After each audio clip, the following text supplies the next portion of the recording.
I'm going to kill myself tomorrow, /x/.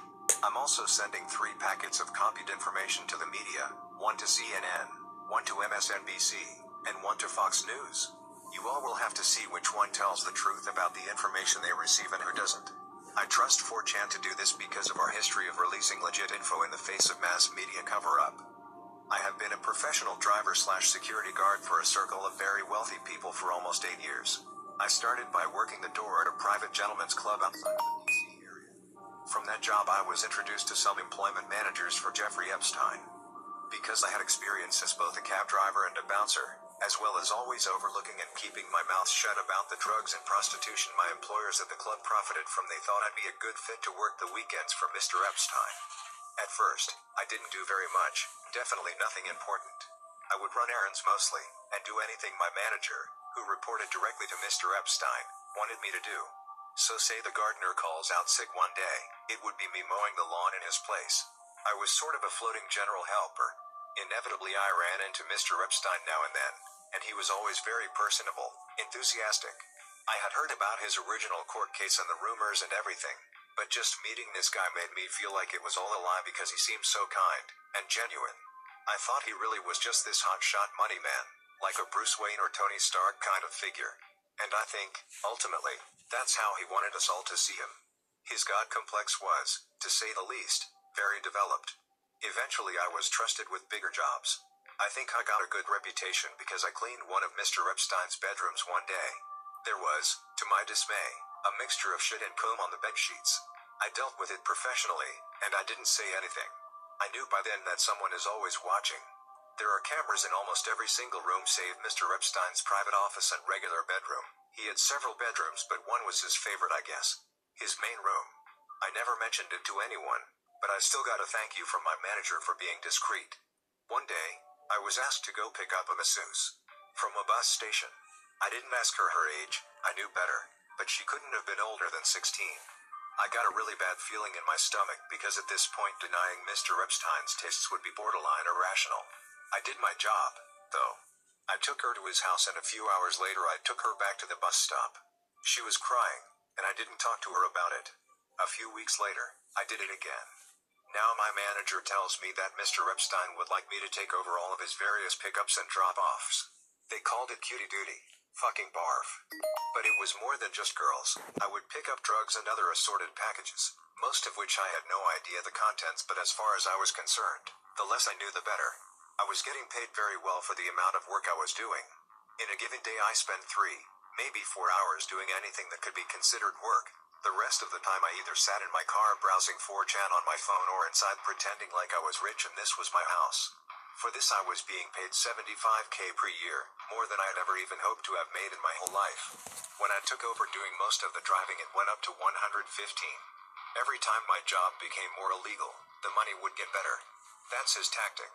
He knows that people will do just about anything, for the right price. I just want people to know, I guess, call it a public confession because I'm guilty. I guess I don't care that much because I'm gonna be dead. I've done things I can't forgive myself for, and I think they'll have me killed anyway. I'm going to do it on my terms. Anyway, Mr. Epstein is very shrewd.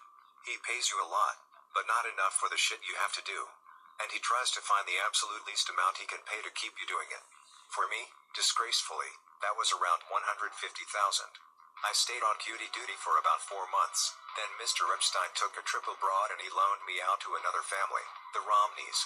Now, keep in mind, I never met Mitch Romney and I don't think I even worked for him. I just worked for the family. I reported to an employment manager as usual. I was tasked with driving a young man, named Cole, around wherever he wanted. Cole was probably 22 and already his license had been suspended for drunk driving. He lived in a huge house out in the middle of nowhere outside Boulder, Colorado. Man, it was beautiful. If I could have stayed there forever I would have.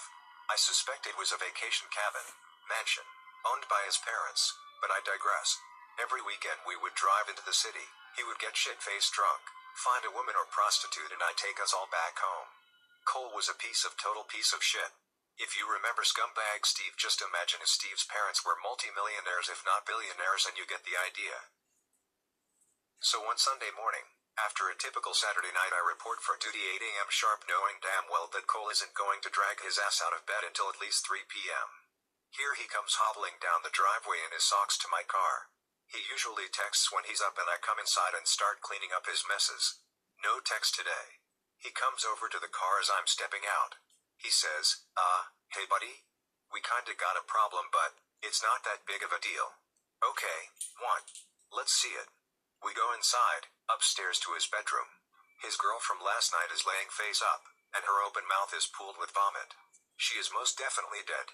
Far as I can tell, she overdosed on whatever combination of prescription drugs they were doing, passed out, puked, then suffocated on her own vomit. I'm absolutely flipping my shit, and I've got my phone out dialing 911. Cole slaps it out of my hand and tells me to hold on. He says he can't get in trouble because it will look bad on his family. I said, Cole, you've already been getting into trouble. He says he knows, just not this kind of trouble. He says I'll get a big bonus if I just deal with it myself. Now, I'm way out here in the middle of nowhere, and the implication from day one of my employment in this circle has been that if I mess up I might suffer harsh consequences. I know what I did here was wrong. I know that, and I am so sorry. I asked him what I'm supposed to do. He says just wait. He gets a different phone out of a drawer and starts making calls. After a few minutes, I'm waiting in the hallway. He's casually pacing around the corpse. He gives me GPS coordinates for a little spot off 111 out in the mountains. I'm supposed to wrap her up, take her there, and drop her off. He said there would be guys waiting there to take her. It's a long drive and I don't look forward to it one bit. I wrap her up in his comforter. He stops me. Bro, he says. That blanket. That's like the softest blanket in the world, dude. No way, and he gets me a different blanket from the closet. Fucking real gentleman. Cole was. He's got an F-150 at the property used for landscaping work. I put her body in the bed with a tarp on top, and then I filled the rest of the back with landscaping supplies. Fertilizer, tools, etc. I tried to make it look really natural and boring. I'm shitting bricks. I can't believe I'm actually doing this. But he's promising me that if I get busted I'll have the best lawyers money can buy, and I believe him. She's dead already anyway, and it's unlikely he would even get into any real legal trouble, just bad press. So what's the difference? The whole time driving I'm just sweating right through my clothes. I have to stop twice to puke. When I get there, there's a little dirt spot you can pull over into, and sure enough there are a big black SUV and a Jeep with off-road tires. I'm not about to just assume these are the body people, so I stop and get out and approach the SUV. The window rolls down and there's a woman who's probably in her 50s and a big guy driving. I don't know what to say, so I'm just kinda like, how's it going? Feeling like a complete fucking idiot. She makes a call and describes me to the person on the phone. Then she puts it down and says who you're looking for. Is it under all that stuff in the bed? I say yeah. Do you need help? She says no. Take a break. So I walk into the trees a little bit and smoke a cigarette or two. They've got her out and put her in the Jeep within about 5 minutes. The woman tells me to wait 15 minutes before I leave, then they pull out and drive away. The Jeep drives further into the woods. I wait maybe 7 minutes and I leave. I got a text later telling me not to ever leave early again. It was from a blocked number. So when I get back to the house, Cole is sitting at the kitchen table eating a massive bowl of Fruit Loops with a big serving spoon, watching Love and Hip Hop. This man is like a child, and he hasn't even gotten dressed yet. He asks me to wash his blanket and sheets. I do it. We got really drunk that night, and Cole tells me this has happened twice before and it's always fine. He says he's like Scarface and shit. I hate him. The remaining few months go by without incident and he gets his license back, freeing me at last. Mr. Epstein doesn't need me at this time, but I do get referred as a reliable driver to the bigwigs at Def Jam Records, who assigned me to work on Rihanna's crew while she promoted Talk That Talk, at the time her 6th and newest album. I never met Ms. Rihanna in person, just in passing now and then, but I found this job to agree with me a lot better than the others. I drove a van stacked with promotional gear from city to city while she toured. A few times I was sent to pick up Molly and was taught to use test strips to test for purity. If it was not pure I was supposed to walk away, but it was always pure. There are circles within circles of connections. I believe there is an entire shadow economy strictly for the rich and famous to get their rocks off collectively. One thing I did learn about Rihanna is that she enjoys young females as well. I was sent to pick up 2 young girls and bring them to her hotel room. Of course I was met outside the door by someone more important than me. This struck me as odd because as far as I understand, Rihanna is not a billionaire like Epstein. But she was even more insulated and protected than he was. I'm sure a lot of that has to do with just personal choices regarding security, but I get the picture that in this world, influence and money both equal power, and Rihanna, especially in 2011/2012, was highly influential. All I had to do was mention her name and girls would get in the car. Just like that. So the most noteworthy thing that happened while working for Def Jam is when Rihanna had a party to celebrate the end of her tour. Everybody was there. I mean, all of the pop stars were there. Jonas Brothers, Lady Gaga, Justin Bieber, and even a few old heads like Elton John and some actors. I noticed John Travolta for sure, Seth Rogen, Emma Stone, Bradley Cooper, to name a few. For this party I was, of course, tasked with getting entertainment. They wanted as young as I could get and as many as I could get. Ostensibly they were being hired to be wait staff, valet drivers, etc., but the plan is to switch it up on them when they actually get there. Give them drugs, money, whatever they need to do what they wanted them to do, which was essentially to be all expenses paid prostitutes for whoever wanted them. That part, thankfully, was not my job. I'm just the piece of shit who tricked them into going. I picked up 5 young girls from a mall, a couple of teenage boys I found walking along the road, and then I got a hold of an escort company to fill it out and make an even dozen. The ones from the escort company were not underage and I was severely chastised for it. My manager basically asked if I ever wanted to work again. I said yes. He said, then act like you've got some goddamn sense. I didn't make this mistake again. After the tour ended, I was just on my own for a month or so. I rented a house near Tulsa and basically isolated the entire time. I was starting to get ideas in my head about going to trade school or something when I was called back to come work for Mr. Epstein again. At this point, I've developed a bad coke habit, of which I have only been sober a few months to this day. I needed something to make me do it. Coke makes you feel numb in a way not much else does, and believe me, I've tried just about everything. There are research chemicals no one has even heard of that get traded around in these circles. When I came back to work for Mr. Epstein on his island, I was going to an 8-ball every day or 2. I binge drank at night, but I had to keep focused during the day. The coke wired me up and the liquor brought me back down. That's the only way. Mentally, I could really cope with what's happening. I was flown to his now infamous island to be one of the regular staff. Essentially, I lived on this island for free, while getting paid, to maintain the grounds and keep the buildings up. When Mr. Epstein was there, obviously he would bring his own entertainment, so I didn't even have to do that. I thought, this sounds like a fucking fantastic deal. Island paradise? Great wages? Not much real work? Count me in. Out of all of my sins, I believe sloth is the most damaging one I indulge in. I always look for the easy dollar, and that's why I pray for people like this. Now, first of all, this island is like paradise on earth. It's always a comfortable temperature. The rains are breathtakingly beautiful and the architecture and decor of the houses are exquisite. Yes, the bathhouse is really creepy. The fake doors are there to confuse flyby surveillance, if anyone was wondering. The other regular staff were hard to get along with. They were all creeps, and I mean capital C fucking creeps. Made me wonder about myself, honestly, that I'm put here with them. They all joked about getting Mr. Epstein's leftovers, and the talk was constantly about when Mr. Epstein was going to visit the island again. When he would bring important people, world leaders, CEOs, etc., I and most of the staff were kept totally out of sight. We weren't allowed to work in an area unless we knew it was empty. Only his most trusted employees could actually be in the building with him and high-powered friends. Sometimes, though, it would just be the family and things were more relaxed. I passed by his office once, carrying some garbage, when he beckoned me inside. He asked me my name and I told him. He offered me a seat. I took it. You don't get far in this business saying no. He began to talk to me. He looked really stressed. He asked me how anything that feels good could be bad. He had a big painting of Oscar Wilde and considered him a personal hero. He began to explain hedonism to me, and asked me if I understood. Of course, I said. Who doesn't like fun? Lots of people. He said, lots of people. Then he let me go about my duties. I fucked up really bad one evening and entered one of the maintenance sheds to return some tools I'd been using, and saw the sweaty, pale back of a large man, hunched over and thrusting. He had a tattoo of Nixon on his back, and he was wearing a bull's head mask. He was fucking one of the regular staff members' mouth. He turns to me, I'm just standing in shock, and says quite angrily, do you mind? And I slam the door shut. As I'm closing the door, I get a glimpse of my co-worker's face and he is crying. I googled Nixon back tattoo later and realized that man was Roger Stone. who I'd never even heard of up to that point. I knew I was in deep shit. The next day and for 2 weeks after I got all the worst jobs, trash pickup, cleaning toilets, scrubbing his boats. It fucking sucked, but I kept my mouth shut anyway. As far as I understood, my pay had not been cut, so whatever. I'll do the shitty jobs where I'm by myself because at least, hey, I'm by myself. That was fine with me. Things started getting really tense on the island from that point. People started making little comments to me about being nosy, or about minding my own business.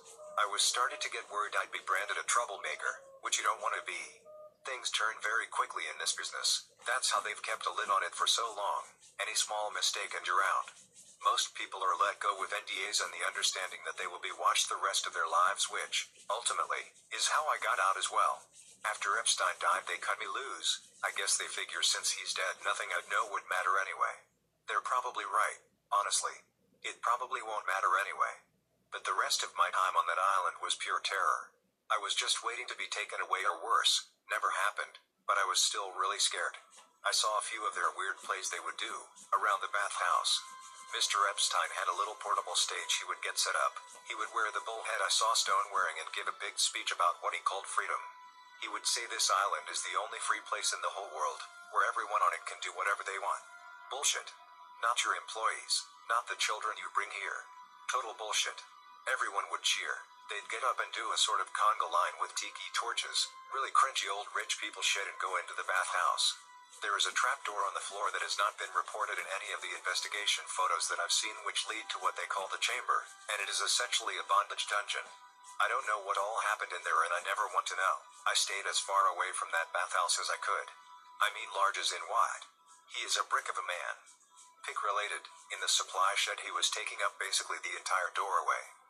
So anyway, eventually I got my reputation for the most part back into good graces, and I was working in the main houses again. One time I was helping in the kitchen. I don't know if the chef was fucking with me, I hope so, but he was separating what looked to me like the torso of a very young, skinned pig. It had been roasted and he was chopping it into quarters, the ribs to be served that evening and the rest broken down for soups and casseroles. I jokingly said that it looked like a little kid. He just gave me this awful, dead-eyed look for a second and said, "Watch it." I worked on that island for about a year, from 2013 to 2014.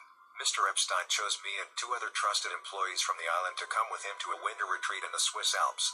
He owned a small, billionaire small, mind you, cabin, again, mansion, there, and wanted people he knew could be trusted, because most of the staff would be local hires. Our job on the surface was to help manage all the employees, like supervisors basically, but the unspoken task would be keeping everyone either in the dark or quiet. Mr. Epstein had a real fondness for plump, young Swiss blondes, and the Swiss, as he would explain, have a very progressive idea regarding age of consent. He viewed this as a more relaxed way to do what he does, more casual. Part of the thrill for these people, I think, is in the fact that it is illegal and they could be in big trouble. When they go to places that are more friendly with the idea of an older man having sex with 15-year-olds, it's to take a break, so to speak. The Alps themselves, wow. I mean, wow. I've been all over the United States and nothing in this country compares to Europe in terms of sheer beauty. Sometimes, early in the morning when I'd come out of my cabin and stretch, looking at the trees, smelling the crisp, clean air, just for a minute I'd forget what I have done, and what I'm doing. When it came back to me, I'd have to fight back tears. I want the mountains there to be the last thing I think about before I die.